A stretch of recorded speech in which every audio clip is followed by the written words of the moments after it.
Indiana Newsdesk is made possible in part by Maller Grotner Plummer Attorneys, providing legal services to clients and the community. Maller Grotner Plummer Attorneys, understanding, expertise, results. Bloomington and Indianapolis, on the web at lawngp.com. IU Center for Rural Engagement, extending IU Bloomington resources to improve Hoosier lives in partnership with communities and organizations. rural.indiana.edu. Smithville, fiber internet, security solutions, and voice in Southern Indiana. More information at smithville.com. Bunger and Robertson, attorneys at law since 1949, utilizing experience, knowledge, and resources to help individuals and families recover in personal injury matters. Information at lawbr.com. And by WTIU members. Thank you. Coming up on Indiana Newsdesk. Indiana executed 44-year-old Roy Lee Ward in the early hours this morning, making him the third person put to death by the state since December. This needs to be the last execution the state is permitted to carry out ever. We need to step back and really look at what's been done. Ward was convicted of raping and murdering 15-year-old Stacy Payne in 2001. Vigo County Schools announced a plan to address years of declining enrollments and crumbling buildings. So we're going to go from 15 elementary schools to 10 elementary schools, from 5 middle schools to 4, and from 3 high schools to 2. But parents are worried about the impact closing some rural schools will have on students. And local food banks are dealing with shortages from lost funding due to the government shutdown. We'll have these stories and more right now on Indiana Newsdesk.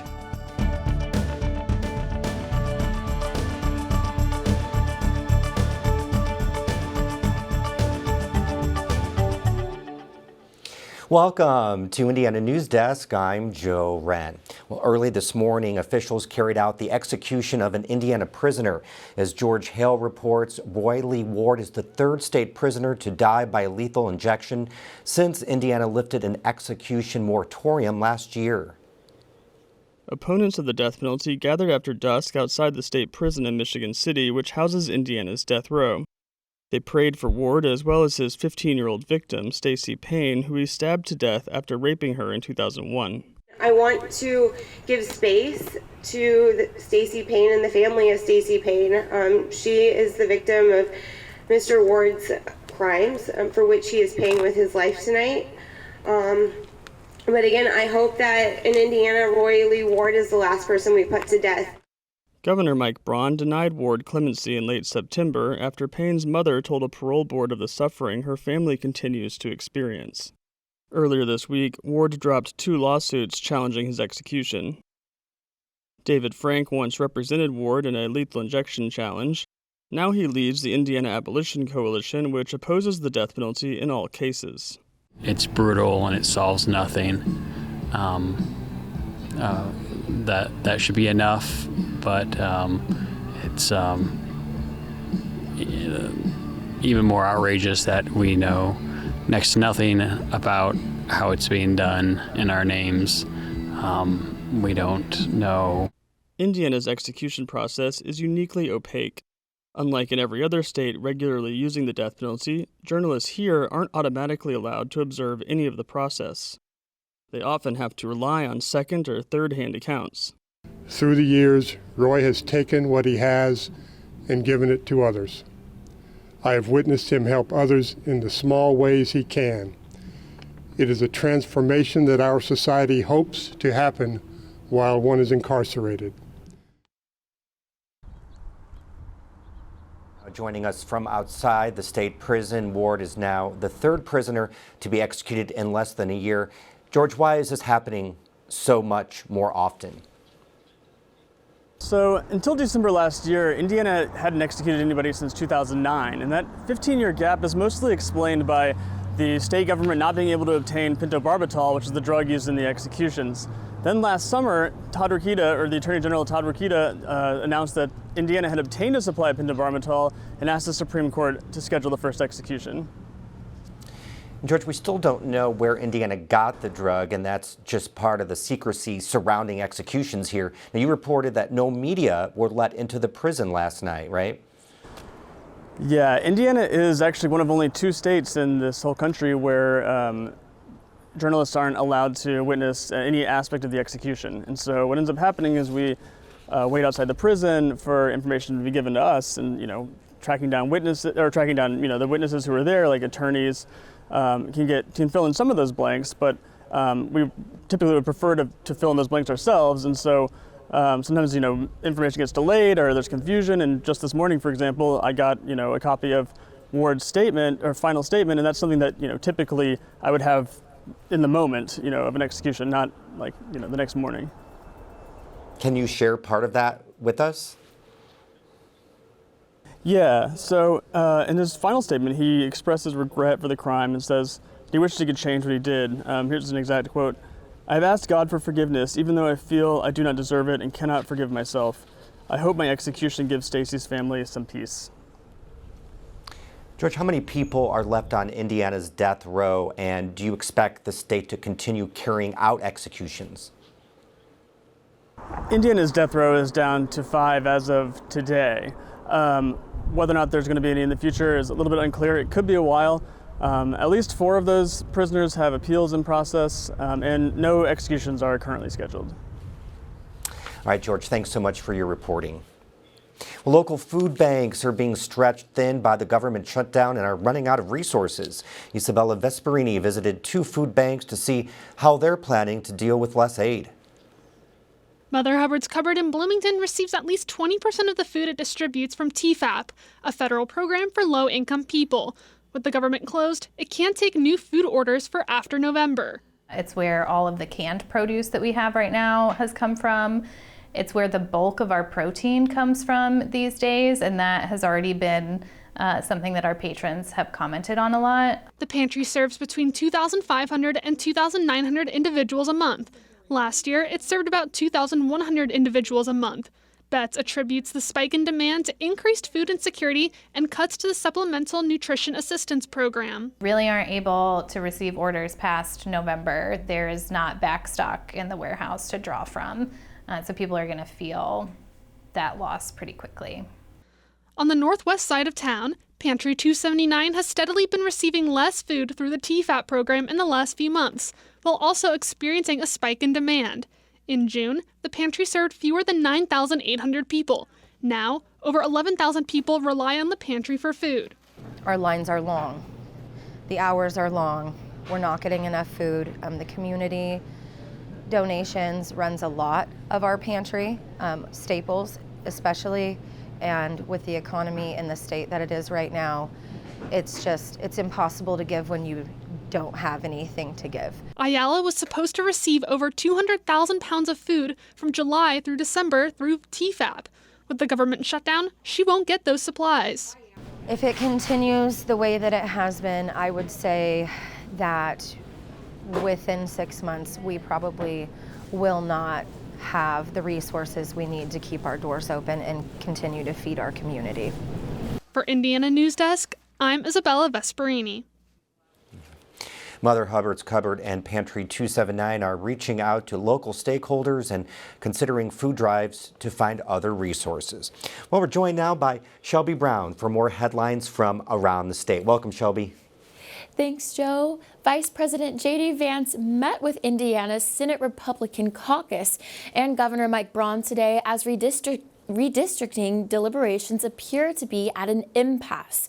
The visit comes as state GOP legislators weigh a special session for mid-cycle redistricting, a move that has split some members of the party. Indiana's current map has Republicans with a 7-2 stronghold on the state, with Democrats holding seats in northwest and central Indiana. Bloomington Mayor Carrie Thompson says making headway on homelessness will take years because of low local wages and a tight housing market. She says one strategy is utilizing resources like the Stride Crisis Center, a mental health and addiction service. When someone is in crisis and is not a danger to others, Thompson says people should call Stride rather than police. What most people need when they're in crisis This is not an interaction with the police. It is an entry into care that actually will help them. Point-in-time count numbers from Monroe County show the area has just over 300 people experiencing homelessness. That's a drop from about 350 last year and approximately 340 people in 2023. And Indiana had more water quality success stories than any other state last fiscal year.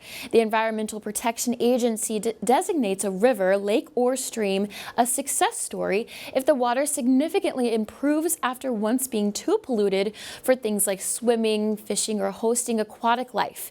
Indiana Public Broadcasting's Rebecca Thiel reports getting there is hard work. Caleb Renneker with the Indiana Department of Environmental Management fishes a water strider out of Jackson Creek in Bloomington near Alcott Park. IDEM is working to improve the health of this stream.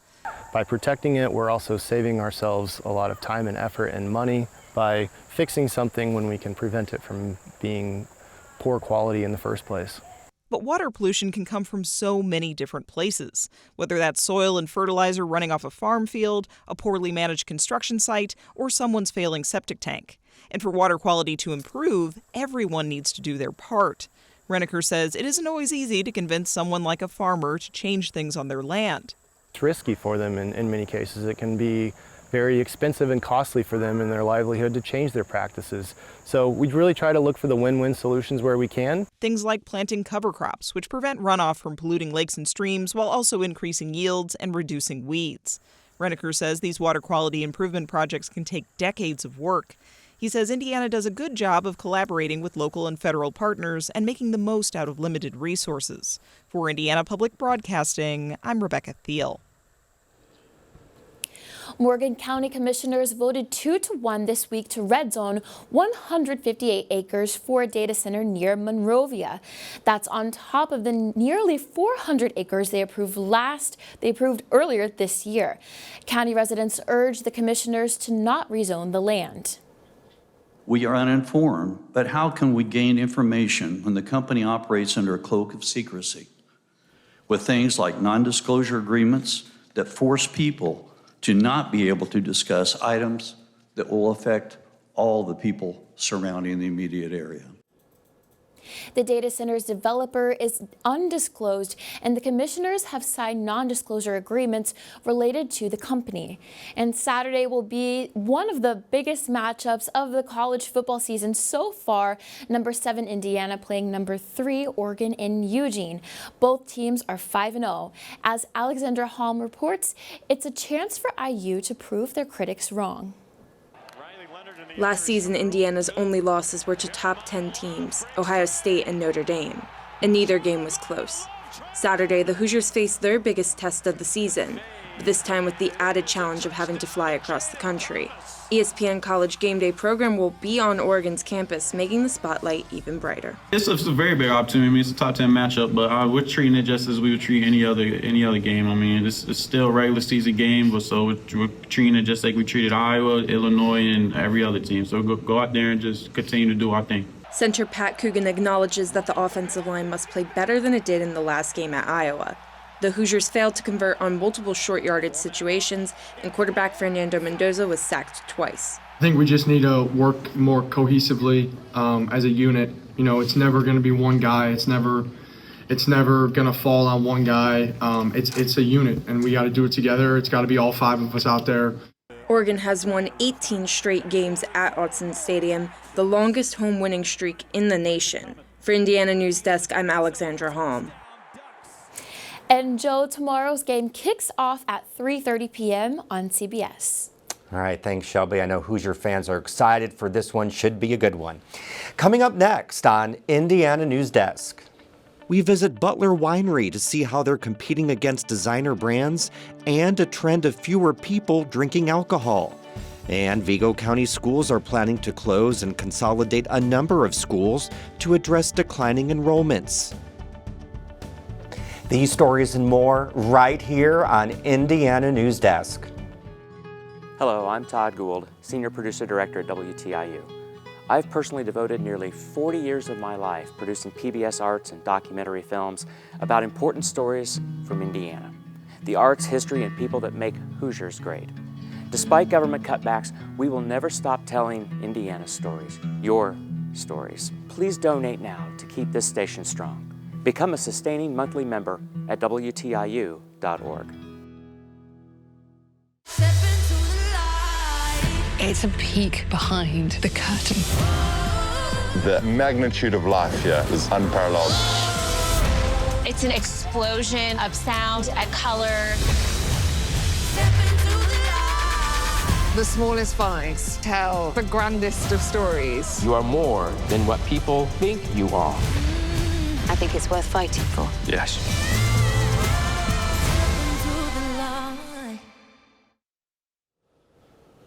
Welcome back to Indiana Newsdesk. Vigo County school officials are shaking up the district after decades of shrinking enrollment and despair. While Terre Haute leaders say the changes are needed, Aubrey Wright reports there's concerns over the cost and effects on students. Catherine Downard wants her kids to grow up in a rural school, just like she did. That's why she's sending her kids to Hoosier Prairie Elementary School. The smaller the school, the more it feels like family.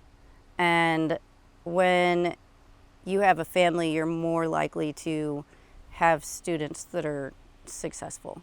This summer, she learned Hoosier Prairie and 3 other elementary schools would close as part of a plan to modernize Vigo County Schools. So she launched her own petition to save it. I was like, somebody needs to do something about it. More than 1,000 people have signed that petition to keep Hoosier Prairie open. Downard says Vigo County schools do need to be modernized, but she's also afraid of her kids missing out on close connections in a larger student body. Yes, I think that change needs to happen, but I don't think that closing down all of these rural schools is going to help. But the gears are already in motion.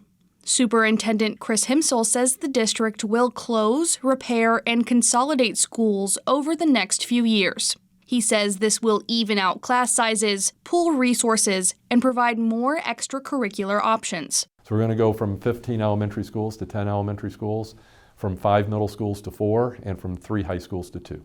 Himsel says there are 3 problems to consider. The first is that Vigo County has lost thousands of students over the last 50 years. And the second is the district can't afford repairs, transportation, and utilities for 23 schools. So basically what we end up with is we have $23 million of annual needs, and that's assuming all of our buildings are brought up to an acceptable level. And we only have $9 million in which to do that.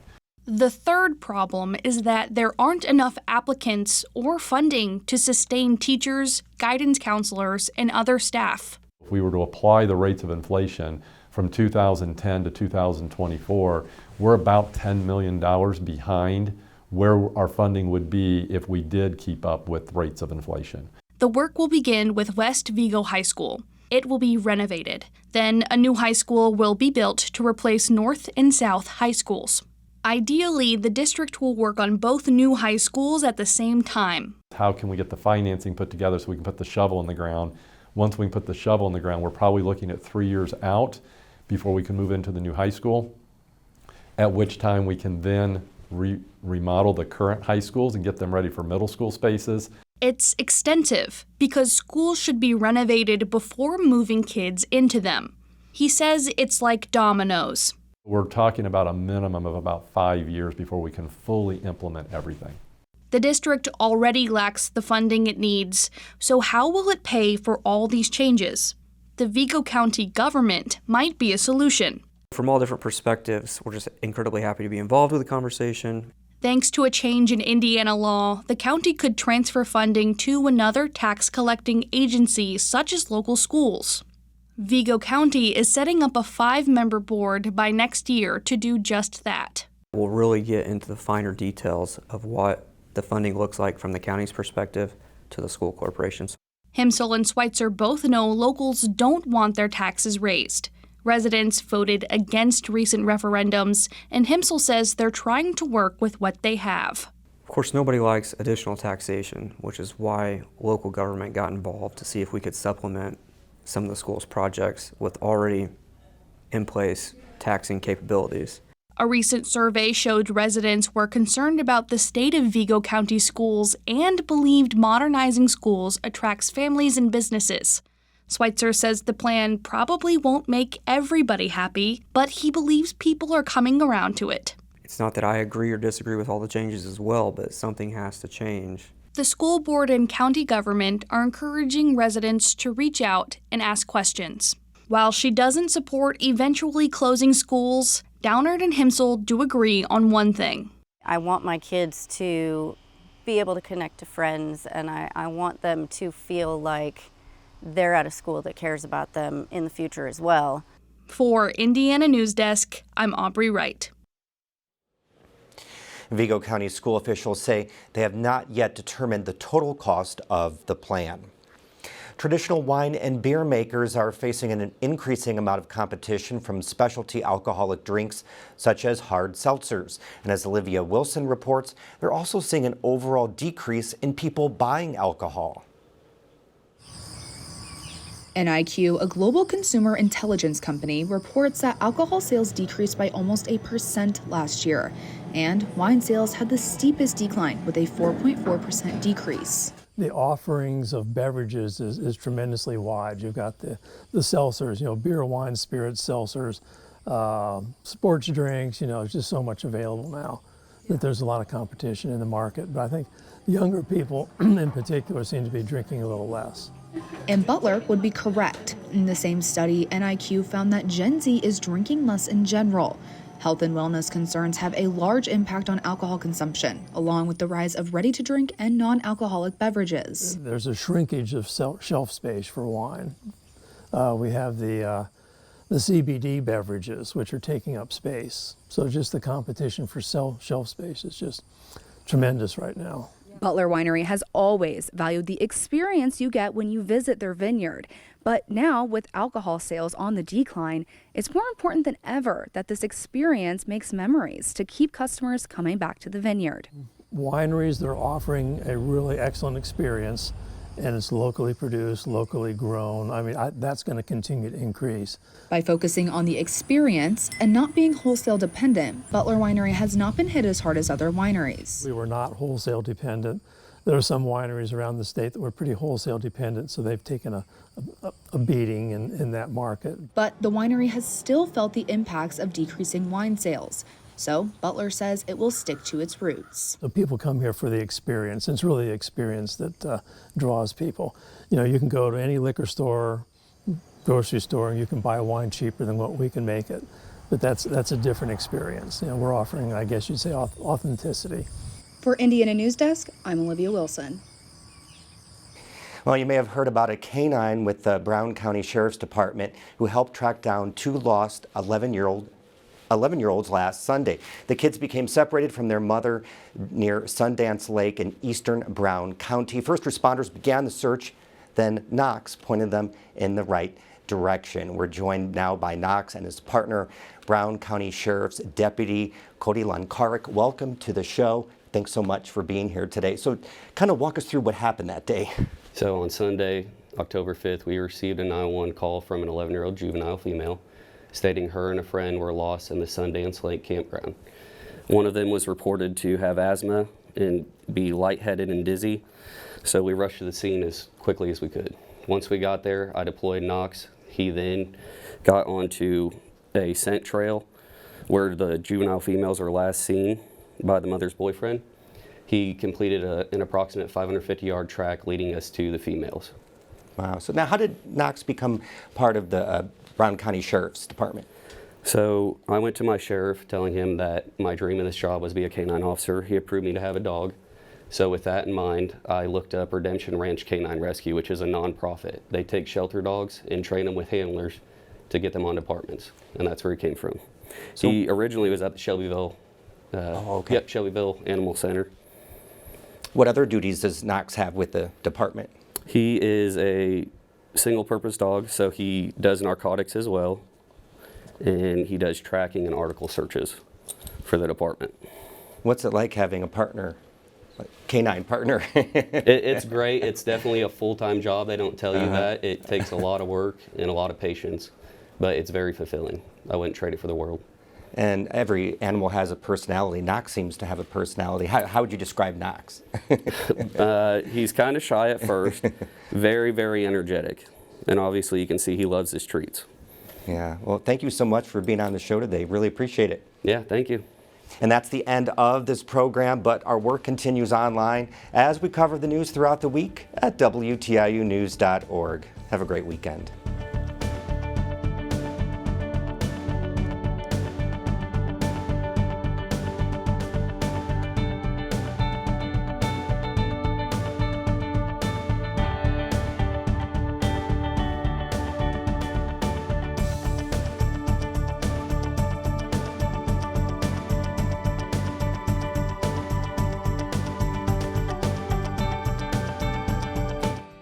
Indiana Newsdesk is made possible in part by Maller Grotner Plummer Attorneys, providing legal services to clients and the community. Maller Grotner Plummer Attorneys, understanding, expertise, results. Bloomington and Indianapolis, on the web at lawngp.com. IU Center for Rural Engagement, extending IU Bloomington resources to improve Hoosier lives in partnership with communities and organizations. rural.indiana.edu. Smithville, fiber internet, security solutions, and voice in Southern Indiana. More information at smithville.com. Bunger and Robertson, attorneys at law since 1949, utilizing experience, knowledge, and resources to help individuals and families recover in personal injury matters. Information at lawbr.com. And by WTIU members. Thank you.